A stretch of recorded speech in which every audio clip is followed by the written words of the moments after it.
Mid day meal worker union आज सांसद प्रतिभा सिंह से अपनी मांगों को लेकर मिले। वर्करों ने सांसद से गुहार लगाई उनके वेतन को बढ़ाया जाए, दूसरे कर्मचारियों की तरह उन्हें भी छुट्टी का प्रावधान होना चाहिए। इसके अलावा स्कूलों में 2 मिड डे मील वर्करों की तैनाती की जानी चाहिए। मिड डे मील वर्करों का मानदेय 10,500 किया जाए। अभी मात्र 3500 रुपए दिए जा रहे हैं। वर्करों को 10 की बजाय 12 महीने का वेतन मिलना चाहिए। वेतन हर महीना दिए जाए ताकि रोजी रोटी पर संकट ना आए। मिड डे मील वर्करों के लिए भी दूसरे कर्मचारी की तरह छुट्टी का प्रावधान होना चाहिए। केंद्र सरकार अपनी छंटनी प्रक्रिया को बदले। इसमें 25 बच्चों पर एक वर्कर रखा गया है, जबकि एक स्कूल में 2 लोगों की जरूरत है। वर्करों को नियमित कर्मचारी का दर्जा मिलना चाहिए। प्रदेश mid day meal worker union की प्रांत सचिव हिमी देवी का कहना है कि हम काफी समय से अपने हकों के लिए लड़ाई लड़ रहे हैं। केंद्र सरकार से किसी भी तरह की सहायता नहीं मिल रही। कर्मचारी वर्ग में सबसे गरीब हम हैं। सरकार न तो हमारा मानदेय बढ़ा रही है और न ही वेतन टाइम से दे रही है। घर परिवार का गुजारा भी मुश्किल से हो रहा है। लेकर जो है हमारे CITU से जो संबंधित फेडरेशन हैं, जो आंगनवाड़ी की है, मिड डे मील की है, आशा की है, उनकी मांगों को लेकर जो है आज सांसद महोदया से मिले हैं, प्रतिभा सिंह जी से। और ये पूरे देश की कॉल है। आज जगह जगह जो है इस तरीके के ज्ञापन दिए जा रहे हैं सांसदों को। और मुद्दा यही है कि इस देश के निर्माण में एक महत्वपूर्ण भूमिका अदा करने वाले स्कीम वर्कर जो है, आंगनवाड़ी, मिड डे मील और आशा वर्कर, NHM के वर्कर, दूसरी स्कीमों के वर्कर, ये सारे लोग जो हैं आज भी इनकी स्थिति काफ़ी दयनीय है, काफ़ी पीड़ित हैं ये लोग। 1 करोड़ से ज़्यादा ये लोग काम कर रहे हैं। इसमें ज़्यादातर महिलाएं हैं और नारी उत्थान और महिला सशक्तिकरण के जो नारे हैं वो अपने आप में इसकी पोल खुल रही है। 3500 रुपये वेतन दिया जाता है मिड डे मील को, आंगनबाड़ी को 4700 और 9000 है, आशा को भी 4700 है। तो कुल मिलाकर ये पूरी स्थिति को बयान कर रहा है। हिमाचल जैसे राज्य में जहाँ 10,500 न्यूनतम वेतन है वो भी नहीं मिल पा रहा है, ना आंगनबाड़ी को मिल रहा है, ना आशा को मिल रहा है, ना मिड डे मील को मिल रहा है। पूरे देश की भी यही स्थिति है। तो और हम ये कहना चाहते हैं कि ये स्कीम वर्कर जो है पूरी ज़िंदगी भर काम करते हैं। इसके काम करने के एवज़ में ना तो इनका नियमितीकरण होता है, रेगुलराइजेशन नहीं होता है, ना ग्रेच्युटी मिलती है, ना प्रोविडेंट फंड का सुविधा होती है, ना छुट्टियों की सुविधा होती है। अभी माननीय उच्चतम न्यायालय ने एक निर्णय दिया है ताज़ा ग्रेच्युटी के संदर्भ में, लेकिन वो ग्रेच्युटी का जो निर्णय है वो भी लागू नहीं हो रहा है किसी के लिए भी। तो कुल मिलाकर एक शोषण चल रहा है और ये लोग लगातार मांग कर रहे हैं।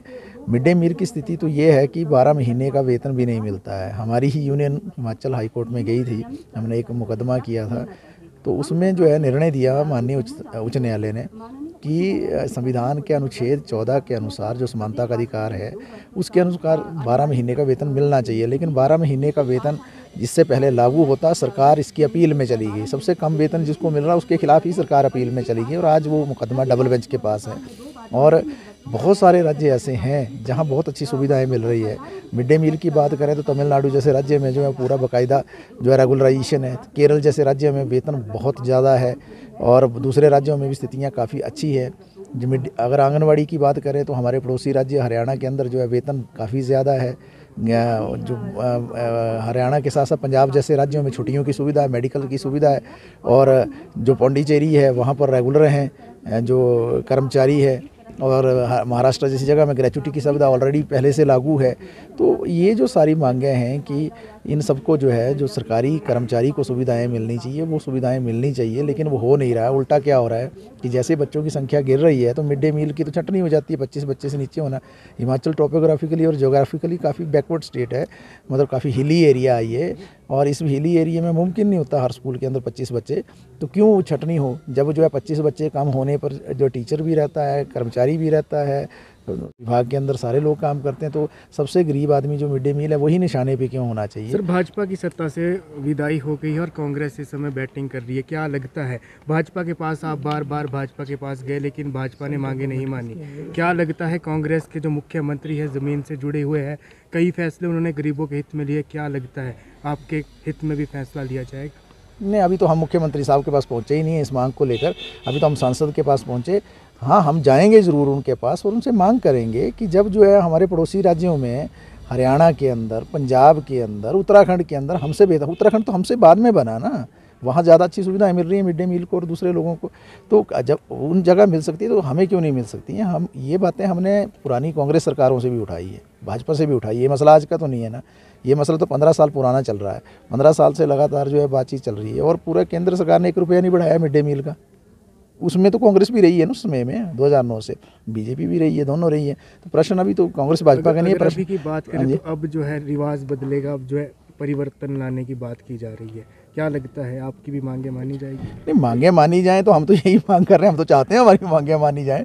और हमारी तो ये गुजारिश है सरकार से भी कि हम जो है अभी ज्ञापन सौंप रहे हैं, मांग पत्र सौंप रहे हैं, मुलाकातें कर रहे हैं, प्रतिनिधि मंडल मिल रहे हैं, इस तरीके से हमारी बात उठ जाए। अभी तो बजट आना है ना, ये केंद्र सरकार का भी आना, उसीलिए ये सारी एक्सरसाइज हो रही है। ये जो आज किया हमने ज्ञापन, और स्टेट का भी आना है, तो स्टेट के में हमें उम्मीद रहेगी। आप कह रहे हैं कि मुख्यमंत्री ज़मीन से जुड़े हैं, तो नज़र तो तब आएगा बजट में जब अगर जो है वो इजाफा करेंगे मिड डे मील, आंगनबाड़ी और आशा के वेतन में और दूसरी सुविधाओं में, तो निश्चित होने से नजर आएगा। नहीं अगर करेंगे तो फिर जो है बिल्कुल वैसी स्थिति रहेगी, और उसके लिए हम आंदोलन के लिए तैयार हैं। सांसद महोदय ने क्या आश्वासन दिया है?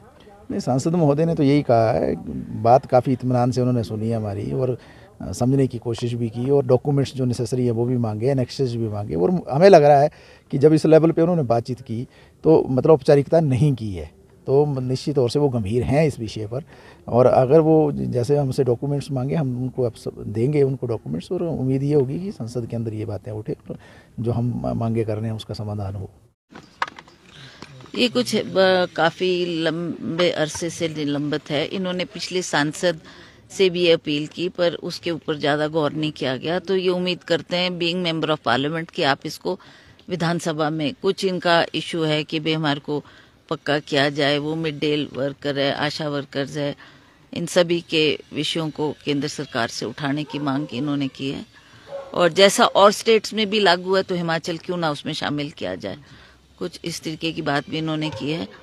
तो मैंने इनसे यही आग्रह किया कि आप विद डॉक्यूमेंट्स, विद पेपर्स अगर मुझे वो कागज़ देंगे तो हम रिटन तौर पे भी संबंधित मंत्री केंद्र सरकार के, उनसे भी बात करूंगी, और जहां तक विधानसभा में उठाने की बात है उसके बारे में भी मैं अवश्य चर्चा करूंगी। काफ़ी लंबी समय से इनकी डिमांड है, जब पूर्व सरकार थी उनसे भी डिमांड यहाँ पर करते हैं।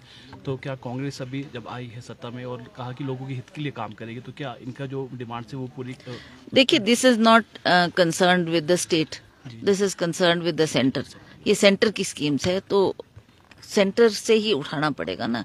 अब यहाँ हम बोल देंगे जी हम कर देंगे, वो तो सेंटर गवर्नमेंट ही इस बात को कर पाएगी।